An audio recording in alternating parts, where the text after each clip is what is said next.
Assalamualaikum warahmatullahi wabarakatuh. Halo semuanya, nama saya Kaya Sabina dari MB3B. Kali ini saya akan membuat video penjelasan tentang siklus hidup produk. Apa sih siklus hidup produk?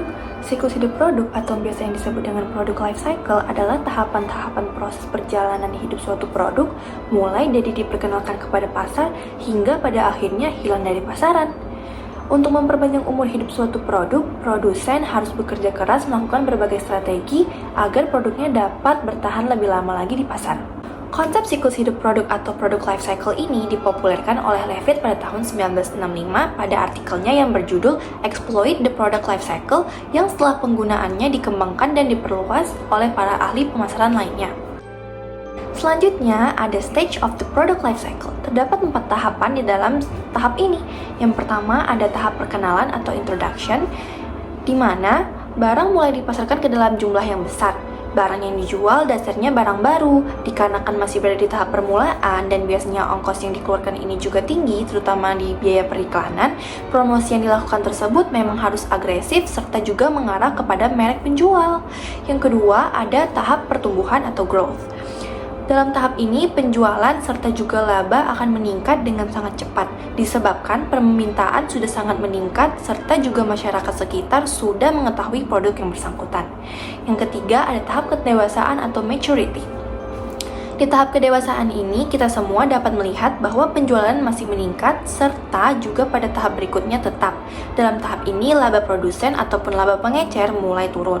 Persaingan pada harga menjadi sangat tajam sehingga suatu perusahaan perlu memperkenalkan produktivitas dengan kreativitas model yang baru. Dan yang keempat, ada tahap kemunduran atau decline. Pada tahap ini, hampir semua macam jenis barang yang dihasilkan suatu perusahaan selalu mengalami kemunduran atau juga keusongan serta juga harus diganti dengan barang yang baru.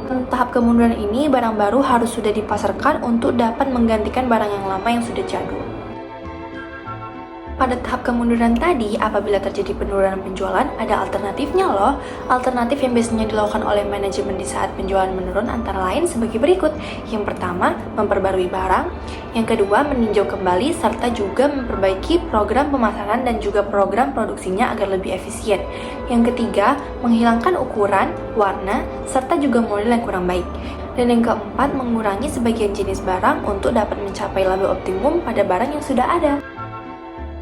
Selanjutnya ada strategi ekstensi. Apa itu strategi ekstensi? Strategi ekstensi adalah teknik pemasaran yang dirancang untuk memperpanjang siklus hidup suatu produk dan menunda penurunannya. Strategi ekstensi akan melibatkan perubahan bauran pemasaran seperti peningkatan atau pemutakhiran produk, perubahan kemasan atau presentasi, penambahan fitur baru atau desain baru, atau juga penurunan harga. Apabila terjadi penurunan penjualan produk, dapat dilakukan pengemasan ulang dan ukuran baru, fitur tambahan, menurunkan harga untuk mempertahankan barang, kampanye iklan baru, mengubah saluran distribusi misalnya toko online, menemukan pasar baru bisa secara lokal, nasional, ataupun internasional. Selanjutnya ada produk baru. Produk baru adalah produk yang dapat meliputi produk original, produk yang disempurnakan, produk yang dimodifikasi, dan merek baru yang dikembangkan melalui usaha riset dan pengembangan. Selain itu, juga dapat dihadirkan pada pandangan konsumen mengenai produk tersebut. Terdapat 6 golongan produk baru menurut Booz, Allen, dan Hamilton yang dikutip oleh Dr. Jaslim Saladin dalam buku Manajemen Pemasaran pada tahun 1997. Yang pertama ada produk baru bagi dunia, yaitu produk yang dapat menciptakan pasar yang baru sama sekali. 2. Ada line produk baru, yaitu produk yang benar-benar baru pertama kali dipasarkan oleh perusahaan.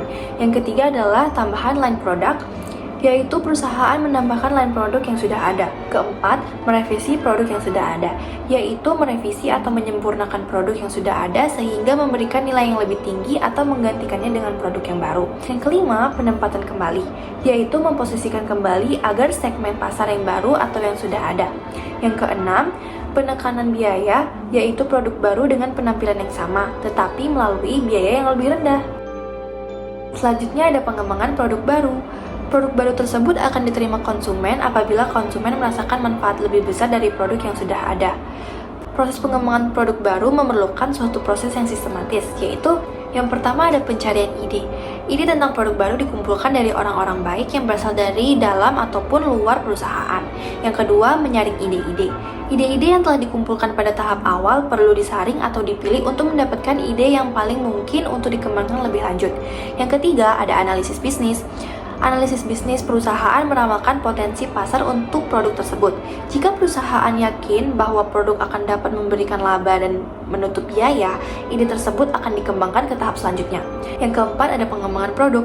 Perusahaan mengembangkan suatu model bagi produk, kemudian dilakukan pengujian untuk melihat kelayakan pembuatan produk dalam skala yang besar. Yang kelima ada tes pemasaran.